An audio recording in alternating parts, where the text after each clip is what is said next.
dryer in the background. But I'm procrastinating big time with this essay. I don't know why, because I am really enjoying the topic and I feel like my essay is going to be really, really great. We got to do what we got to do. These are the days, these are the reality days of a part-time student slash full-time working person. I have to write this essay. I have to do it. And I have to do it this weekend. I have no other choice. So I just have to get going with it now. But I'm gonna wait until my dryer's finished drying so I can take the clothes out. I just need to do it. I just need to do it. Anyway, I made myself a cup of coffee. I don't know what's going on with my hair today, but it's actually looking quite nice. Let's see if it lasts. I have very crazy, frizzy, wavy, untamable, that's the word, untamable hair most of the time. But today just seems like a good hair day. So let's see what happens. It's still a bit too voluminous for me. Like I usually straighten my hair. I haven't today. I've just used my air wrap on it. But yeah, I'm just waiting for the dryer to finish so I can start working. I'm really procrastinating. I'm really, really procrastinating. Okay, let's do this. Hello everyone, welcome back to my channel. My name is Cait, and in addition to my full-time job at Google, I am a part-time master's student in literature and arts at the University of Oxford. And today I have a deadline that I need to meet. I've been working on the research for this essay in the mornings before work, and I kind of have a general idea of the structure of this essay. So I thought I would walk you through how I write an essay as I write this essay for masters. So as I mentioned, this essay is off the back of my first residency week in Oxford. And I really, really want to do well in these essays. We only have 4 or 5 that we submit. I think it's only 4 that we submit throughout our master's program. And I really want to do well because I want to go on to do a PhD, and obviously, marks contribute to that. What I want to be able to do now is create a really well-structured essay with a strong foundational argument that carries through the entire essay. I thought I would try out Scrintal. So Scrintal strikes the perfect balance between the creative chaos that I currently exist in with my research and structured clarity that I need to write out my assignment. But it allows me to structure all my brainstorming ideas, all the sort of little bits and pieces into structured artifacts. And I want to thank Scrintal for sponsoring this video. I have been playing around with this app, and I have to say it is absolutely amazing at allowing me to just structure my thoughts and organize my life in a really sort of clear and concise way. And it is so easy to use, which I'll show you all now. So I also really want to thank Scrintal for providing a discount code for you all. If you want to try Scrintal out, I would highly recommend it. The discount code will be in the description box below and here. And I will take you through how the app works, how I use it to write my essays.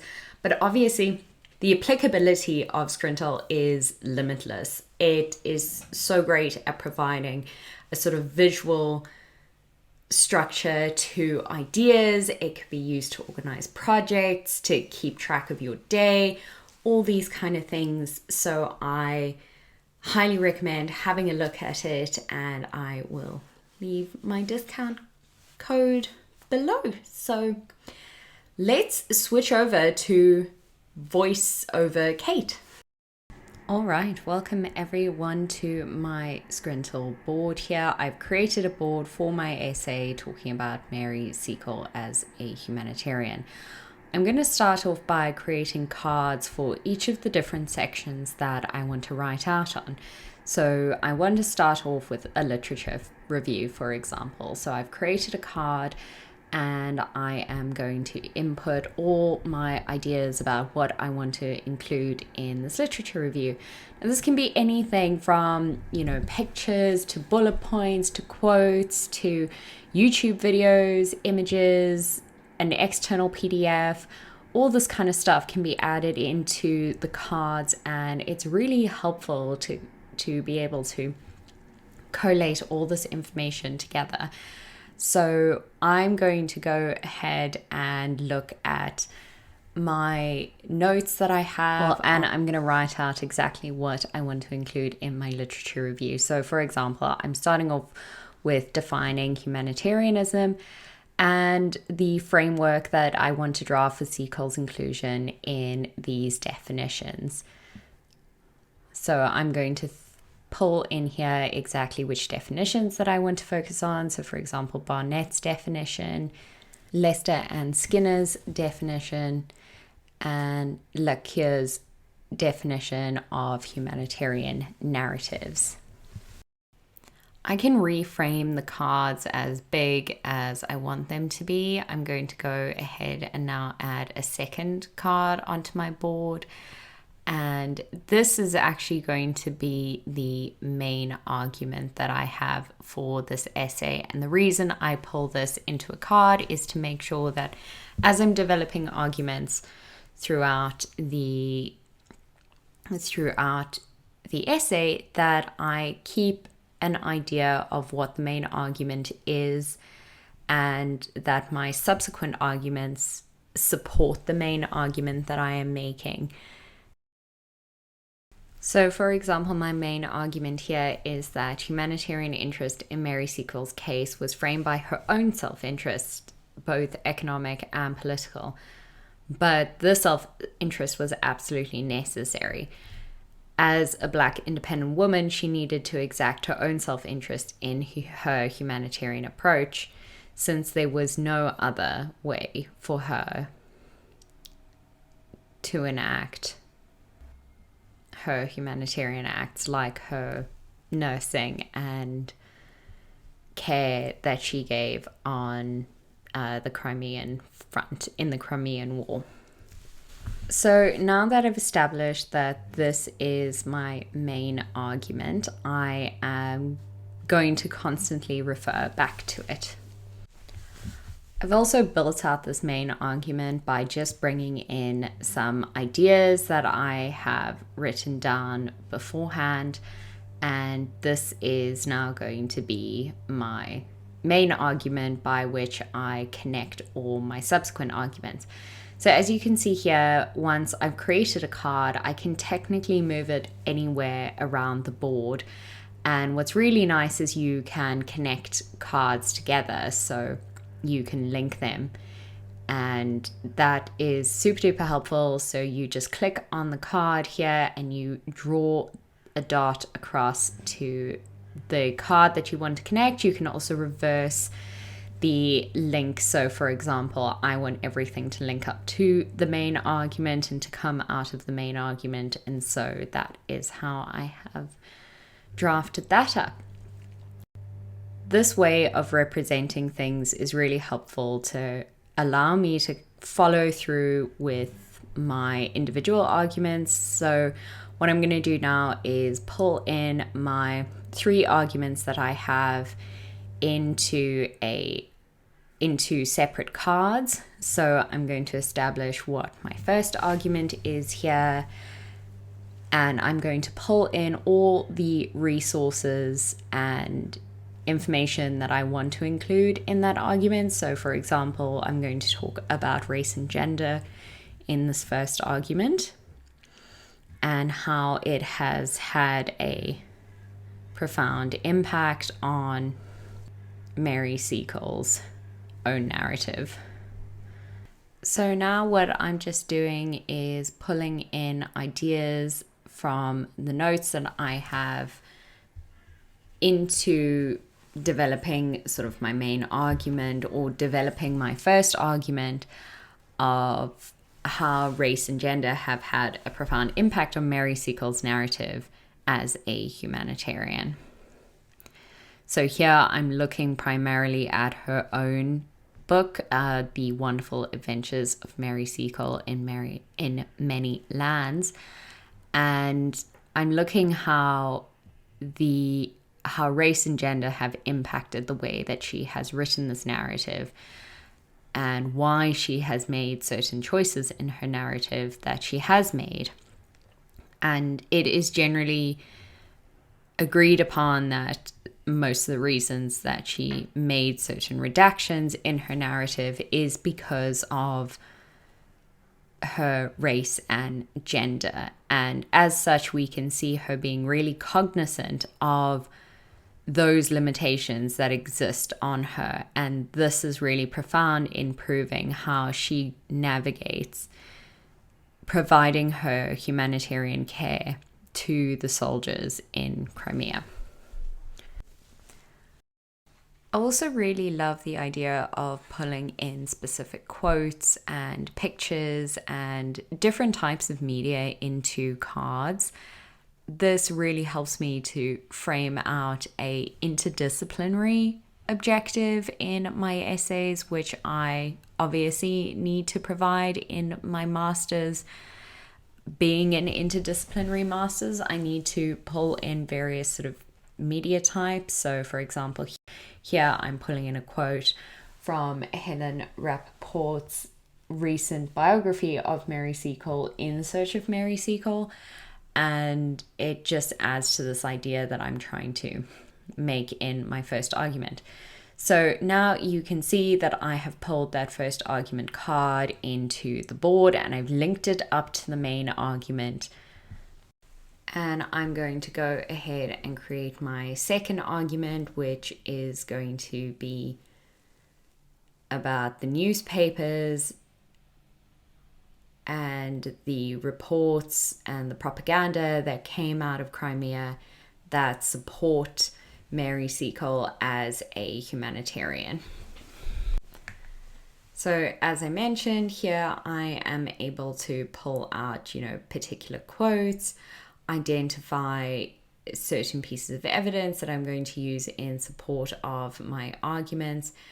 And I've pulled this in from my notes, but the manner in which this app works is really great because it's very easy to understand and to follow, and I have really gotten quite used to working with it in such a short space of time. So for example, what you're seeing here is me actually probably playing around with it for the first time, and I've picked it up really quickly. It's really easy to use and it's really quite intuitive, and I just am so grateful for this sort of visualization tool that I can keep together. I can make links, and it really helps me just keep everything neat and tidy while giving a overarching view of the project that I am attempting to achieve.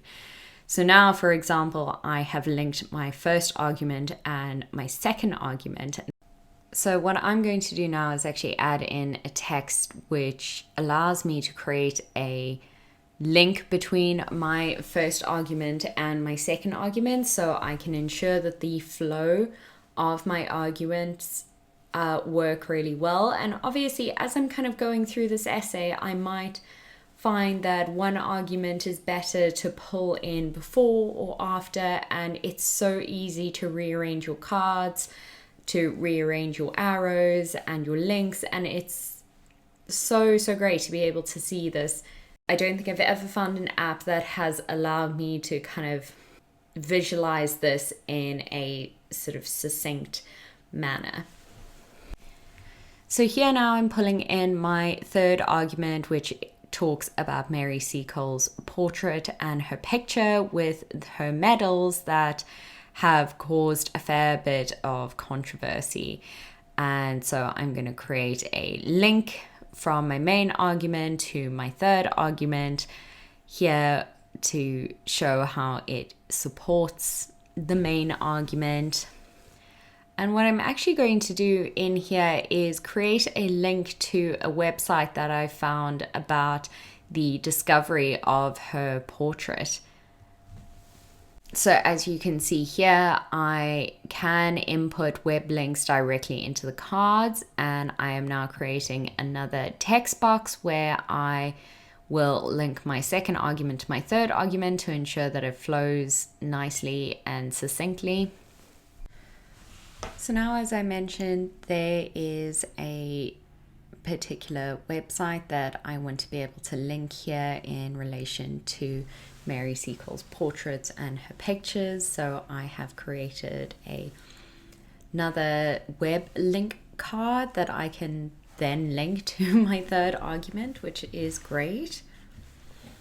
So I also want to create a secondary card for my second argument, because Seacole is described in one of the newspapers as a good Samaritan, and I want to link this in with her idea as a humanitarian, but I needed to have a little bit more understanding of the parable of the Good Samaritan, and so I did a little bit of research and I found some information there on the Good Samaritan, and so I pulled in a linked card to that.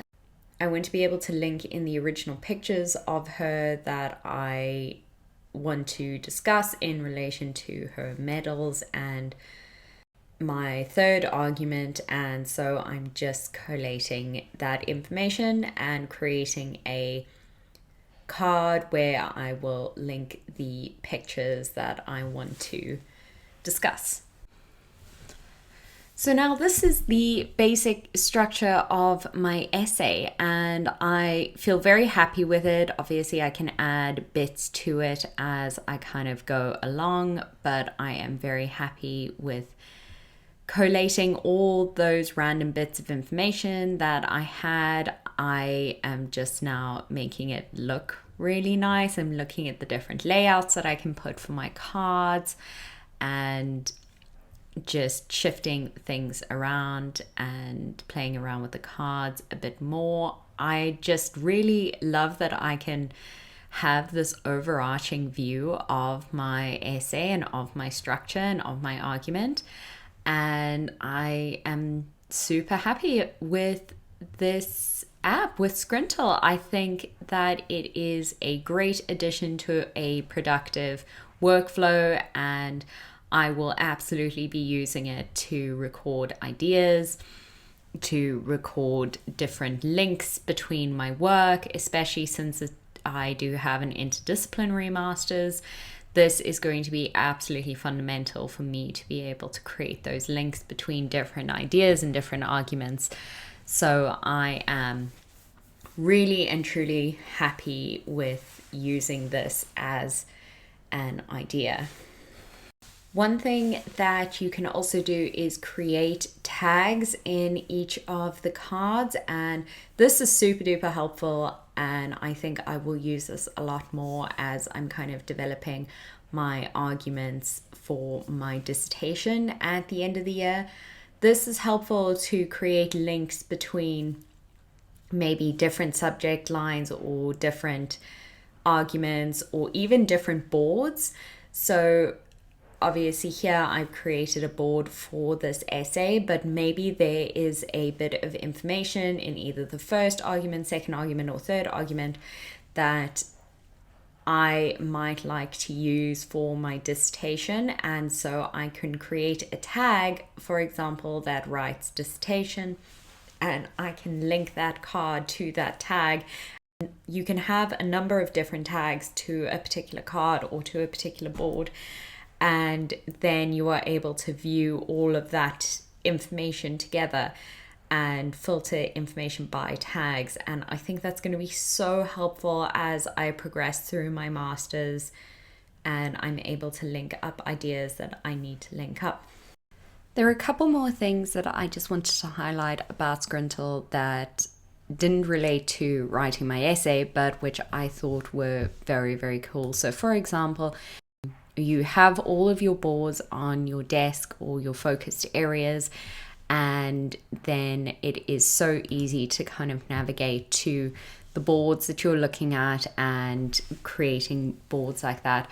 I mentioned the tags. So for example, I've created a Mary Seacole tag, and I am able to kind of pull all of those tags together and see which cards have the tags that are attached to them, which is so helpful. I'm also able to share boards for collaboration purposes. So for example, if I was working on a group project, I could share this board with people that are working on the project with me, and we could collaborate in real time. I also just really like that Scrintal has a lot of options to create templates. For example, you could create particular templates that work for you. So you can have a planner board, a reading notes board, a brainstorming board, which is what I used, for example, and similar to a planning board. What I also didn't do, which I think is very, very cool if you are creating sort of a phased project, each of your cards, for instance, you can either change the color of the card, so you can make a card a particular color, and you can also share a particular card and or add specific tags to a card as well, which is really, really great. The nice thing as well is that you can also save all of your bits as PDFs. So for example, you can save this, you could save your cards as PDFs, and that is just, it's so great to be able to export all of your ideas into a PDF document, for example, if you wanted to print it out and share it that way. I know I've only sort of created cards, but you can also create, tables and deadline cards, so you can pull in like dates, so you can track deadlines and things like that. So that's very, very cool. So for example, I create a daily card in here, and I can say like, these were my ideas on this particular date, and I can change that up. So these are just some of the top features that I have noticed by using Scrintal, just sort of initially. I'm pretty sure that as I get used to it and I use it more, I will find so much more to love about this product. Really have found this so helpful to collate my thoughts and create a long and structured argument that links back on itself all the time. And yeah. All right, everyone, I hope that you found this video helpful. As I say, Scrintal was absolutely incredible in providing this sort of structured outline for me. I really love it as a part of my workflow, and I will absolutely be using it all the time now. And if you think that you might be able to use Scrintal in your workflow, I would highly recommend it. And as I say, I do have a discount code in the description box below, so please go try it out and click on the link. It will help me out so much. So I hope you found that walkthrough helpful. I am now going to sit down and use this Scrintal format to write my essay, and let's see how we get on with that. I hope that you have enjoyed this video. I hope that you found it helpful, and I will see you all in the next one. Thanks. Bye.